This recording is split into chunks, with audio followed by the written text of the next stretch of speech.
friends, welcome back to these mini lessons with Bass Musician Magazine. My name is Steve Rosati and I'm your host for this lesson today. This is a continuation of our last lesson, which was mapping out the neck. This is an exercise I call targeting.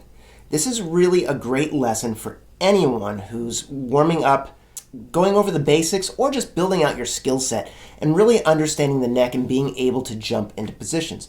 Normally when we play lines, we do a lot where we're trying to move around the neck and slide around. One of the things that you want to do is you want to be able to quickly identify where those notes occur on the neck.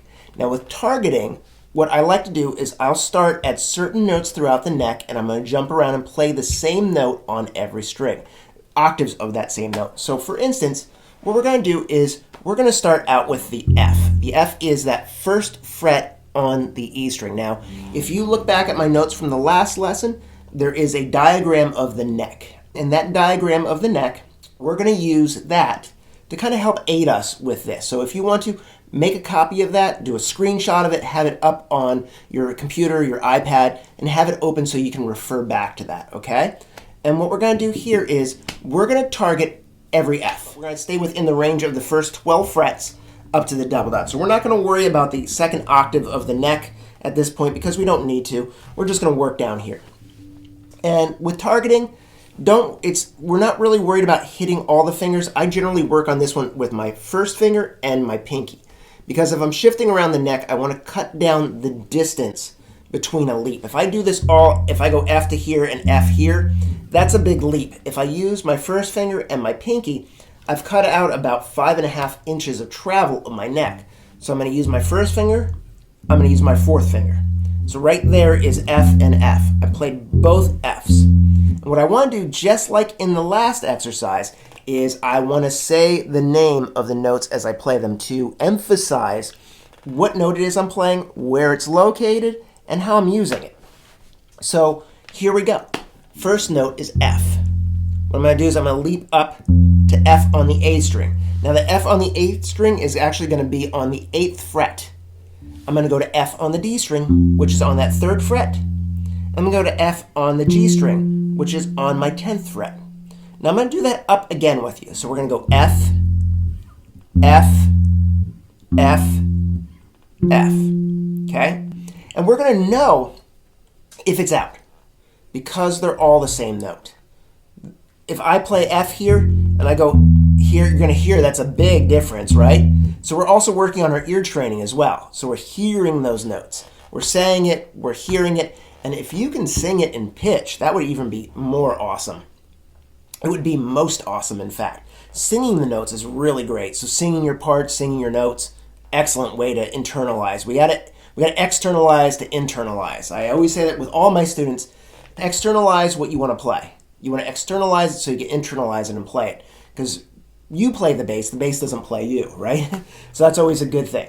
So let's start again. So let's go F, F, F, F, and then we want to reverse that. I'm going to play that note again, F on the 11th fret, F on the 3rd fret, F on the 8th fret, F on the 1st fret.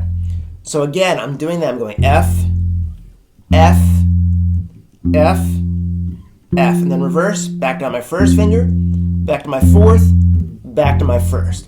And with targeting, the breakdown of this is I don't play the note and then look for it immediately. Especially in the beginning, you're going to really need a little bit of time to find that note. Use your eyes to track where you want your hand to go.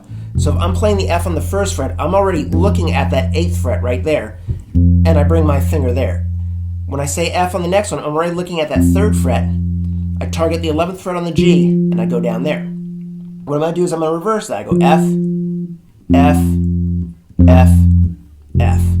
So I'm using 1 and 4 on my left hand, and I'm using 1 or 2 on the right hand. If right now, again, this is all really building up your ear and your mind of where you want to be able to recognize where these notes are. Uber important. It's uber important, and it really helps you to move around. So if you're playing a note and you just want to move around the neck,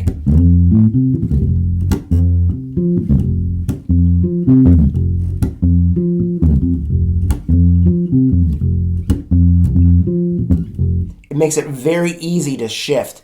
And the targeting exercise of using the eyes is going to help you to locate the note before you slide into it. So for some of us, this is old hat. We're already familiar with this. We know this. It doesn't hurt to go over the basics and really get them under your hands again, and just as a warm-up. If you're doing this throughout your day and you're just going into a warm-up just to kind of get your movement happening, that's great too.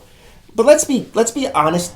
There is no time in the day where I'm not going back through my basics. I always like to go back and play those to get my fingers warmed up, to get my head right, and to really be in the music. So let's go through that again. So F, F, F, F, F, F, F.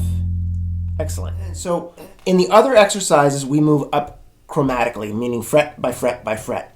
And this one, I would like you to skip around a little bit, because that way we're not just moving the note just a little bit each time, but we're actually having to drastically move it and think about where that location is. So I move through the chord.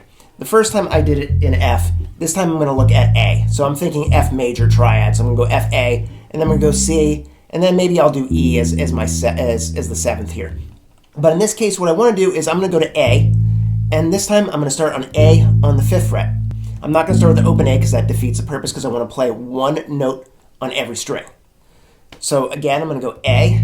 So now I'm not going to play that A open. I could, but what I'm going to do is I'm going to play it on the 12th fret. I'm going to play the A there. I'm going to play the A on the 8th fret on the D string, and then the A on the 2nd fret on the G string. So let's go through that again. A on the 5th on the E, A on the 12th on the A on the 8th on the D, A on the 2nd on the G. And then we go back. So we go A, using 1 and 4 again. A.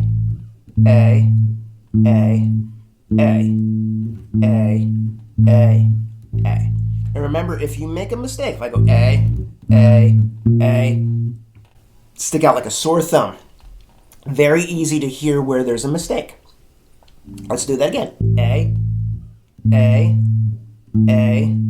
I'm using my eyes to track where I want these notes to be. This goes back to the lesson prior where we went up chromatically up the neck, say it and play it, and we looked at each note along the line, up and down. We said the names, and we recognized where they fell. This is going to be kind of the abbreviated way to do that, because we're looking at one note, but we're finding it in each location to really unlock our fingerboard. That's our goal, is to unlock this so that we can easily transition from lower register to higher register or vice versa, depending on how you want to get through this, because that's going to really open up those lines. So if you're playing a line in C down on the A string and you want to move that around, also opens up some extra notes that you might not even think about, like some tenths. Gives you the ability, if I play my C on my E string, gives me a 10th right there, versus having to play the 10th with a shift. I can harmonize those. So being able to be familiar with this neck is uber important. So with any exercise I give you, take your time with it. Modify it to your needs. I like the 1 and 4 with this. It makes the most sense to me. Also cuts down the amount of space that you have between the notes, so you're not jumping all around. Take your time with it. Don't race through it. You're on this because you want to do it. And take your time with it. Have fun with it. Figure out how to modify it to your needs. Run through as many notes as you can, basically moving up the E string, because as we move through the E string, it's going to change a little bit of the distances, and have some fun with it. And if you have any further questions about this, please feel free to reach out to me. I'm stevethebassguy at yahoo.com.